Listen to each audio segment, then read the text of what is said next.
Sims. So much so that I now create basic mods for The Sims 4. I have played The Sims since I was a child, starting all the way from The Sims 1 back on the family XP computer. It was my introduction to PC gaming. I used to make a new family every time I started up the game, go to an empty lot, build the biggest box house imaginable on the lot, and just fill it with lots of stuff and the ugliest looking wallpapers and flooring you could get because I thought it looked good. And then I went to Old Town and adopted a cat and a dog because you couldn't make them in the Create a Sim mode. And when I got bored, I locked a sim in a room and filled it with a bunch of fireworks and lit them all. And no one was safe from this, not even the children.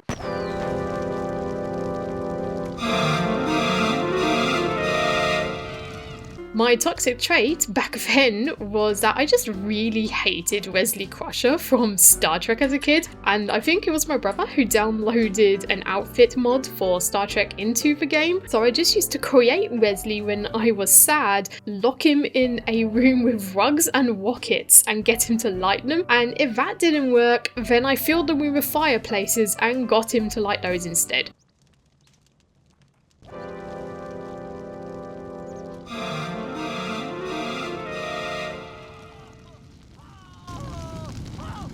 I am not entirely sure why I acted like this character had done something personal against me. When the prototype for The Sims 1 appeared on the internet, I wanted to have a look at several things, being gameplay, building and buying, and its files. So let's look at them all and compare this prototype to the game we actually did get. This particular prototype is dated the 4th of June 1998. It was a build that was shown on the EA's Sims Steering Committee, and therefore it is known as the Steering Committee demo. When it was released, it was regarded as a proof of concept. However, there are a lot of things that were removed, and we'll go over some of them. This build predates The Sims' original release in the US and EU by nearly 2 years. I say original because EA did a remaster of The Sims 1, and that's the footage you'll be shown for comparison. Because The Sims 1 and 2 got re-releases, they're no longer classed as abandonware. Thanks, EA. A bit of disclosure, all my research and sources have come from the cutting room floor.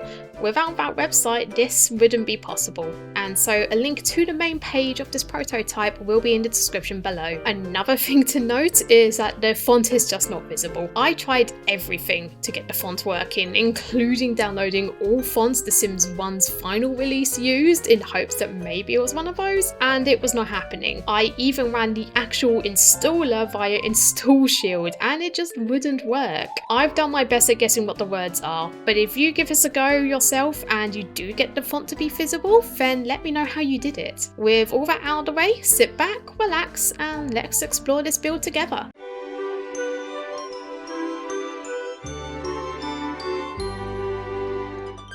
The front screen is one of the biggest changes between this build and the released product in 2000. In the proof of concept, you have a total of 4 houses with 5 empty lots. However, only one of the empty lots are selectable, as that is actually a game level. We will be going more into gameplay in a little bit, so let's ignore that for now. Much like in The Sims 1, it does appear that there is a goal house, and this is the nicest looking house on top of a hill with the fancy gate and personal roundabout. In the release build, you also have a big fancy house on top of the hill, which I guess was the house you wanted to build up to. There is no create a family mode implemented, and at this stage, it's not exactly clear if there was ever going to be one. The only way to leave the game is by clicking on the now leaving Happy Acres sign, because the X button just doesn't work. Pressing Q also does quit the game. You only have 2 soundtracks in this entire game, and they will play at all times.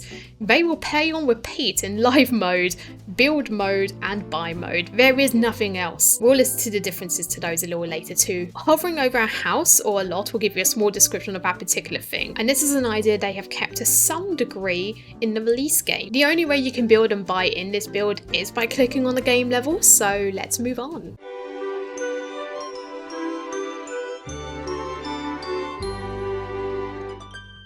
The icons for build, buy and live mode are very different to what you get in the release, and to my understanding the GUI went through several design changes before a final decision was ever made. There are a few items in build buy mode, and all things considering, even as a proof of concept, some of those things actually did make it to the end of release, such as this counter, this fridge, this couch.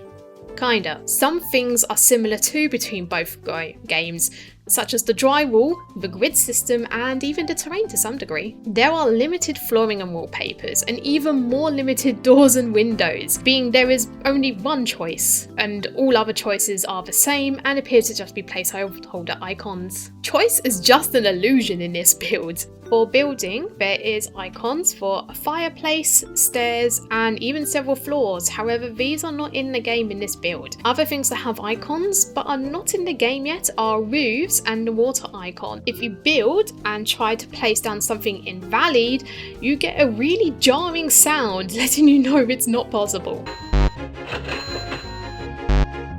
Placing down walls and buying wallpaper gives a cha-ching sound, which was removed in the final release, thank god. Destroying something gives an explosion sound that caught me off guard the first time I did it.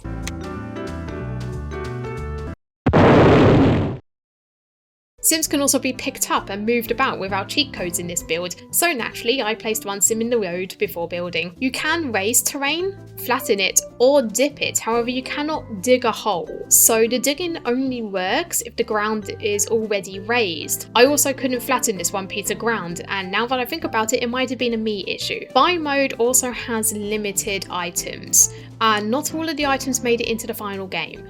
In fact, there are a few of them that did not make it into the final release, and if they did, they were changed in some way. Controls are different too for build and buy mode. If you buy an item and you want to rotate it, you must keep your mouse over the item you have just bought and click. This will rotate it. That about covers it for build and buy, so please enjoy this quick speed build side by side of build and buy between the two games.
Gameplay in this release has some similarities to what we got in the final product, however it is different as well. Instead, everything was levels, something that wouldn't be seen until the Sims game came onto consoles, which I actually did do a playthrough if you'd like to watch it. Lord, no mirror and a fire. Extinguish, yeah, okay, the fire's scary, it's a scary fire. Yeah, there's a fire, just extinguish it. I can't believe it, honestly. And now she's on fire, oh my lord.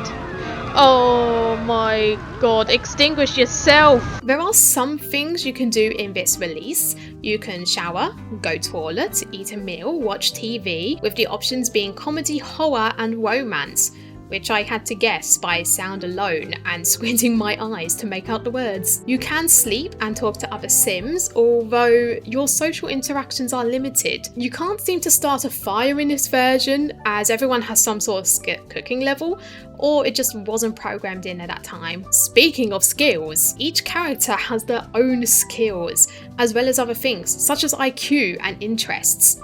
Interest did make it into the final game, but IQ did not, and it would have been interesting to see how well that played in the final release. Maybe the higher IQ, the quicker you learned cooking and mechanical. You also have personality, which did make it into the final game as well. There is also a relationship panel. Red means the relationship is negative, grey means it's neutral, and green means it's good.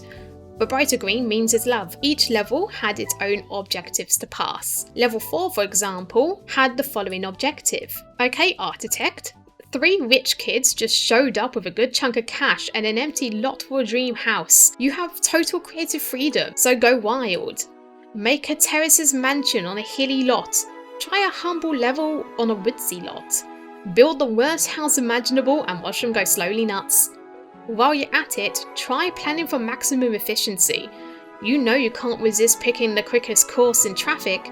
Now make it to the next level of anal. You will need to use the architecture mode to build the house, the saw and hammer icon below the chair. Remember to save enough money for furnishings. So pretty broad objective. It's not clear if in level 4 it would have been different characters, or if Mercedes, Sam and Ross were intended protagonists for the level. I have a feeling it was going to be different people, however only Mercedes, Sam and Ross were available to use at the time. This is basically the same for all levels in terms of what you can do in gameplay. The level descriptions for the other levels are as follows. Level 1. Ross is handsome, sporty, but since his accident, not so bright. Amnesia has made the simplest of tasks at all. Help him remember how to cook, clean, bathe by directing him towards the objectives that will satisfy each of his needs. Once you get all his motives into the green, he'll be well on his way to a productive life. A quick note, level 1 seems to have developed into a tutorial level you now have in The Sims with Betty and Bob Newbie, where you are instructed on what to do so you can get used to the game. So in a way this did actually make it to final release.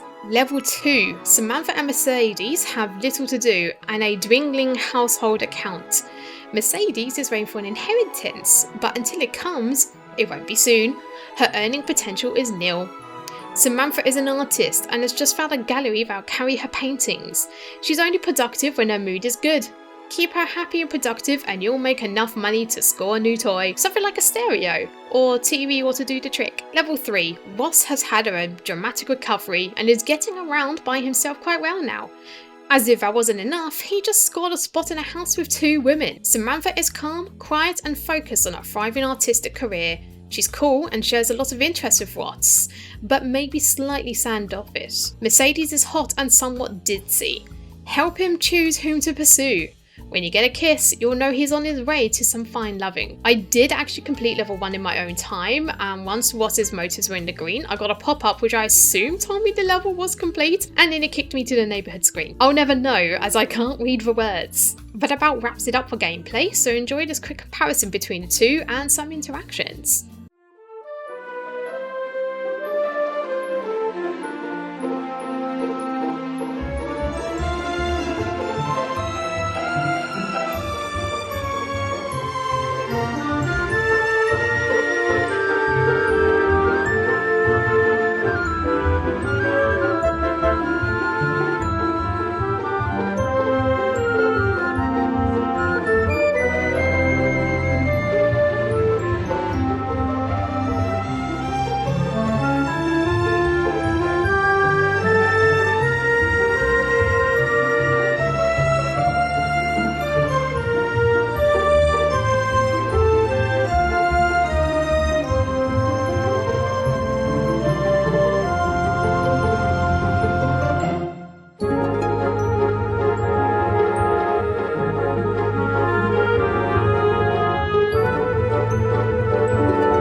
Show me your insides. We have a bunch of files regarding installation and a file for a quick start guide. The start guide gives you some basic instruction on what to do, how to interact with the game, and a little bit about the levels. Judging by the guide, there may be more levels intended. There are also cheats in this version. I never tried them, and the only one I discovered was the game speed one, and that was purely because The Sims 4 also uses numbers for its game speed, and I wanted to see if time could go faster. There are a lot of image files in these subfolders, so I won't run through them all because we will be here for days. The ones that were interesting, however, was these other character files. It looks like they're intended to be more characters that you could interact with in this prototype. It could also be that there are actually leftovers from an even earlier build, or concept art for a later build. I'm betting on the leftovers part, as some of the icons appear to be before they programmed in mood indicators onto the portraits as seen here. We already know that the playable Sims are called Samantha, Mercedes and Was. Mercedes, however, did have a different name at the time. Mercedes was called Mercy. Was is also called Dune here. However, there is another character already with that name too,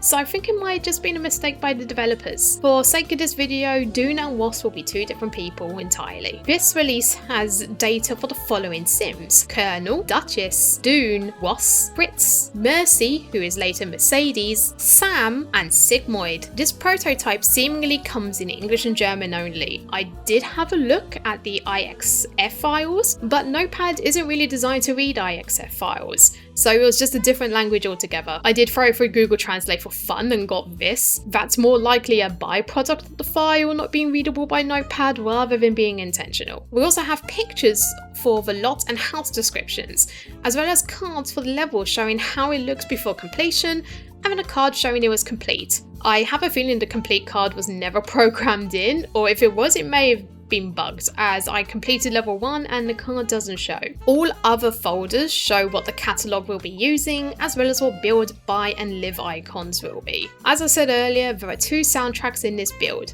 They are both early versions of soundtracks we got in the final build, so let's have a quick listen between the two.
Can they die? Yes, that's the most important part of The Sims. Do they have the ability to die? Well, don't worry, because the developers implanted death into this build. There is only one way you can die in this build as far as I know, and that's by starvation. Trust and believe, however, it took years for them to die when I was testing this. To test if they could indeed die, I walled off one of the Sims into a corner and then let the other 2 just do what they want to do. This was fine, until the other 2 Sims were complaining that they were hungry. Nothing was stopping them from eating. They had free will from what I could tell, as they interacted freely with each other, and yet they could not eat. So to punish them, I also trapped them inside the wall that trapped Sam. However, I ended up crashing my game.